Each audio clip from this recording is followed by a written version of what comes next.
Aujourd'hui, je pars à la rencontre de l'association sportive Académie Féminine, plus connue sous le nom d'ASAF. Et oui, vous avez déjà entendu parler de cette équipe de foot 100% féminine, puisqu'elles viennent de remporter la Ligue des champions d'Océanie, rien que ça. Et vous allez voir, l'ASAF, c'est bien plus qu'un club de foot.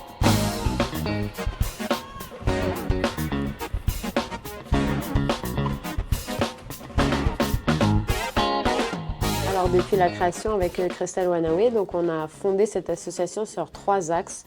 L'axe scolaire, c'est-à-dire le soutien scolaire, l'accompagnement. L'axe éducatif par la mise en place d'ateliers, de découverte d'activités, d'échanges avec des intervenants divers et variés. Et l'axe sportif, bien évidemment, qui est donc la section football et la section sport-santé de la SAF. Ok. Bon, ben, tout le monde est complet. Qu'est-ce que tu es en train de faire là, Aziza? Du coup, ben, là, je suis en train de compter les filles pour la fiche de présence, pour voir qui sont celles qui sont présentes pour l'aide aux devoirs. Et ça s'organise comment du coup là? Il y a différentes salles à ce que je vois. Oui, du coup, ben, là, en salle d'études 1, ici, nous avons plus les matières scientifiques, les maths, etc., physique. Ici, nous avons les matières d'histoire géo, quelques langues. Et puis, en salle au fond, du fond, c'est plutôt les langues. L'accompagnement aux devoirs, ça se déroule tous les mercredis au sein de nos locaux, de 13h30 à 15h à peu près. Ça dépend si on a beaucoup de devoirs ou pas beaucoup de devoirs. En fait, les locaux sont ouverts tous les jours après l'école, donc à chaque fois que certaines viennent en autonomie aussi pour avoir accès aux ordinateurs et travailler, parce qu'il y a des bureaux que c'est peut-être plus calme qu'à la maison des fois. Oui. Et le mercredi, on essaye de faire venir des intervenants, ce qui n'est pas toujours facile. C'est le créneau horaire déjà qui est difficile, 13h30 à 15h. Et puis parce que le bénévolat aujourd'hui, c'est difficile. Mais on est toujours ouverte à des personnes qui veulent venir aider sur ce domaine-là. Aider un petit peu à passer derrière, les filles elles font les exercices et c'est juste de vérifier et relire un petit peu avec elles, puisque même si c'est terminé, au moins de s'assurer que la leçon elle a bien été apprise et que l'exercice il n'a pas été terminé pour être juste terminé. Ok. Culturellement aussi, on n'en est pas encore au même niveau les filles et les garçons dans la pratique du sport. Et chez les filles, c'est très important l'école, en tout cas dans les retours qu'on a par rapport aux familles. Donc il faut d'abord prioriser l'école et si ça marche bien, on peut faire du sport et du foot. Donc ça, c'était dès le début, dès la création, réfléchi pour que les jeunes filles, elles n'aient pas de frein en fait à la pratique. Et grâce à tout ce cadre-là, elles peuvent performer au football après. Parce que tout ça est solide et que ça leur permet d'être bien. Ça donne de la motivation pour les devoirs aussi.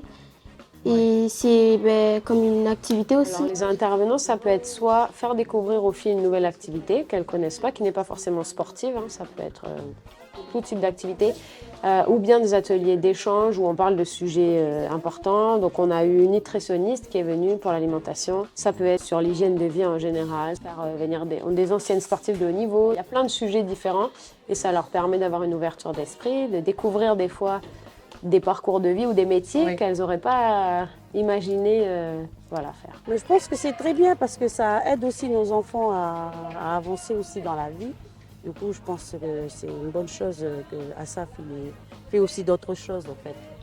C'était mettre en place un environnement pour les jeunes filles qui leur permet de s'épanouir, mais pas que dans le football, mais sur tous les aspects de leur vie. Et de mettre ça en place, ça leur permet vraiment, je redis ce mot-là, mais l'ouverture d'esprit, c'est très très important parce que ça leur permet vraiment après de dire moi j'ai déjà fait ça, j'ai déjà fait ça. Ça leur permet d'avoir des idées qu'elles n'avaient pas avant pour la suite de leur scolarité ou même dans leur vie personnelle ou future vie professionnelle. C'est comme une famille pour moi parce que bon, je l'ai connue quand ça a commencé. Du coup, j'ai tout de suite j'ai inscrit ma fille et puis moi aussi je pratique également le sport santé. Ah oui.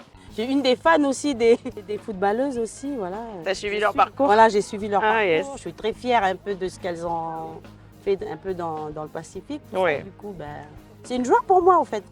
Pour une maman comme ça, du coup, je me dis que ma fille plus tard, elle va peut-être suivre ce chemin. Avant, je ne faisais pas du foot.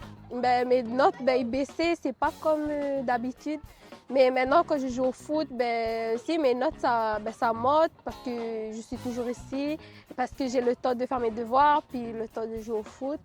Et le foot, il m'apporte beaucoup de choses aussi. Des fois, j'ai des projets, j'ai envie de voyager aussi quand je joue au foot. Ça me donne envie de progresser.